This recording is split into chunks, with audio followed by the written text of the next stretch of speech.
Okay, so today we're going to be discussing inverse trig ratios. Inverse, that means we're going to work them backwards. We have a ratio. Now how can we use that ratio of the two sides compared to each other to get an angle measure? That's what we use inverse trig ratios for, to calculate the measure of an angle. Well, remembering that sine is opposite over hypotenuse, cosine is adjacent over hypotenuse, and tangent is opposite over adjacent. How this is going to be beneficial to us is, number one, we will be given an angle to work with, like angle B. What is the measure of angle B? So we must decide based on the information given to us in the picture which one of these trig functions we're going to use. If I'm concerned about the measure of angle B and I look at this side that has 8, it's across from my angle, so it is the opposite. And then the 16, it's the longest side. It's across from the 90-degree angle, so it's the hypotenuse. So I have measures for opposite and hypotenuse. That means I'm going to be using sine. So to find the measure of angle B, it's going to be the sine of B equals opposite over hypotenuse equals 8 over 16. I don't even have to reduce that. But here's the new part.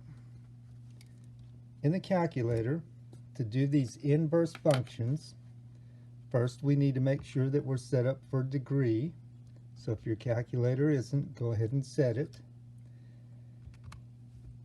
Now we begin using these buttons down here on the bottom. All right? And the way that we're going to use them, since it's inverse, is we must push the blue button first. If you'll see right above the sine button in blue, it says sine to the -1. That means inverse. So to find the measure of angle B, I'm going to take this ratio and I'm going to do second sine 8 divided by 16, enter. The measure of the angle is 30 degrees. Right? Again, that was second sine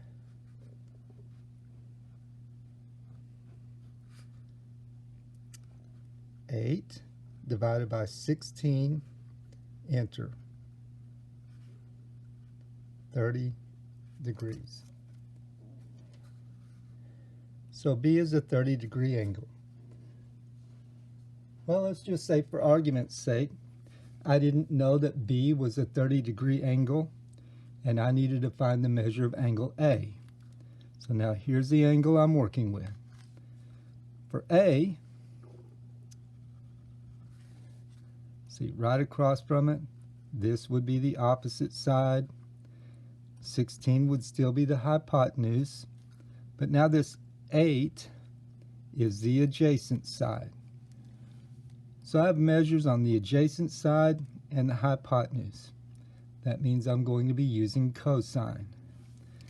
So for angle A, the cosine of A equals adjacent over hypotenuse, which equals 8 over 16. So in my calculator, I'm going to do second cosine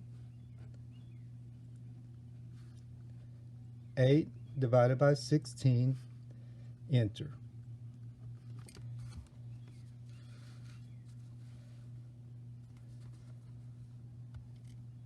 Second cosine 8 divided by 16, enter. And that equals 60.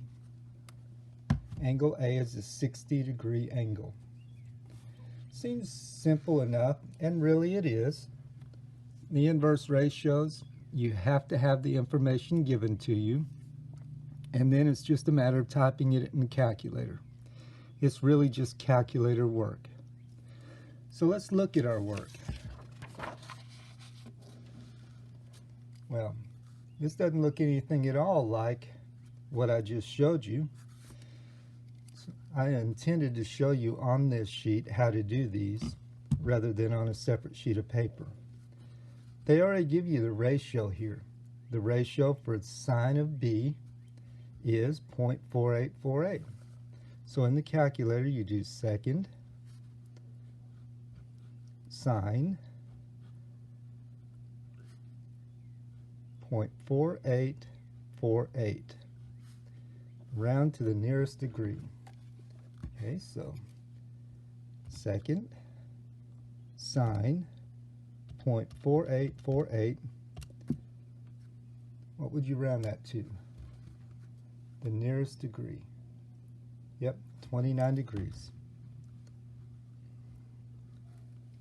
Okay, how about number 3? It's second cosine 0.7431. Second cosine 0.7431. 42 degrees. Now, I'm going to show you what will happen if you don't change your calculator to degrees. You need to make sure you do that. I'm going to do number 3 again. Second cosine 0.7431. See how it got just the decimal answer here? And sometimes you'll get a negative. That's not what we want. So it's very important that you have your calculator set to degrees. Don't just assume it. Make sure. If you start getting real funny looking answers like negatives or only decimals, then you'll know you don't have it set properly. Okay, so 1 through 8, pretty straightforward, just calculator work. They give you all the information that you need to be able to do that. Getting down to number 9 is like the example that I worked earlier on the other sheet of paper. What you want to do is first identify the angle.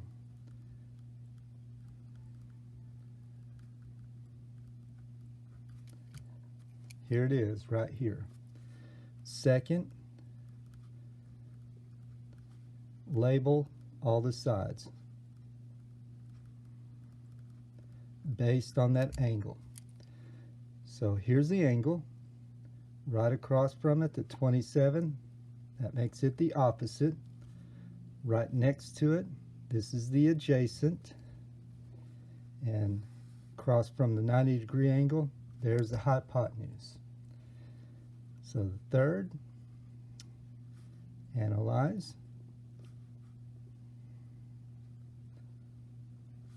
Information. In other words, see what two sides that they gave you information for. So let's see, we have the opposite and we have the adjacent. Fourth, pick trig ratio. So opposite and adjacent, that means tangent. So we're going to do second tangent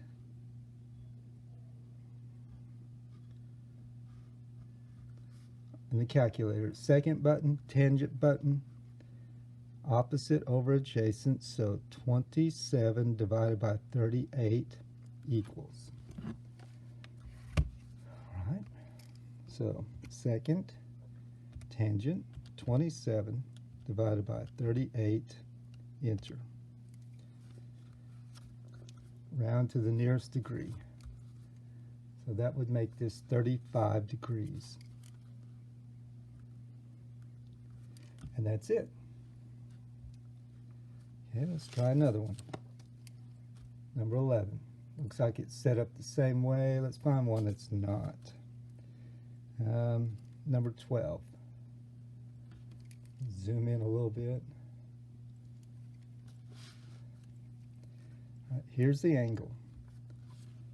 That makes this side the opposite. This side's the hypotenuse. And here's the adjacent way down here. So we have information on the opposite side and the hypotenuse. That means sine. So it's second sine 40 divided by 42. Okay. So second sine 40 divided by 42. 72 degrees. That's the answer for that one. So this really is just calculator work. Use the calculator. It will only take you a few minutes to do it. The real chore in this is naming the sides to see what the sides are called that you have the information for. More on the back. But something happens beginning with number 19. Number 19, they give you all three side measures. That just means that you get to pick which trig function that you want to use. For example, here's the angle. All right, so all the way across from the angle is the opposite. Here's the longest side, so it's the hypotenuse, which means that this is the adjacent. Now you might not get the exact same answer, but you'll get an answer close enough that when you round, it will be the same measure. For example, let's say I want to use the opposite and the hypotenuse for this angle. That's sine. So when I do second sine 14 divided by 50. I do that in my calculator.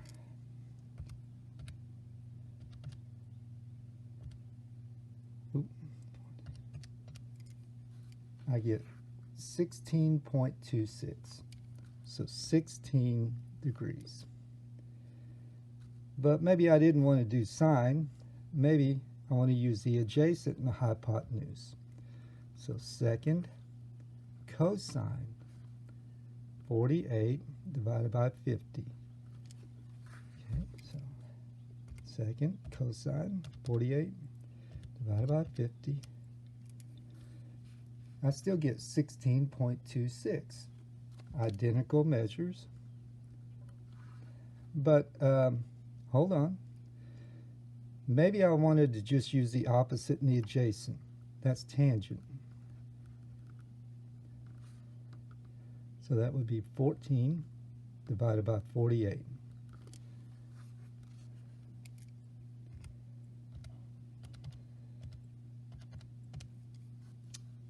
Again, 16 degrees.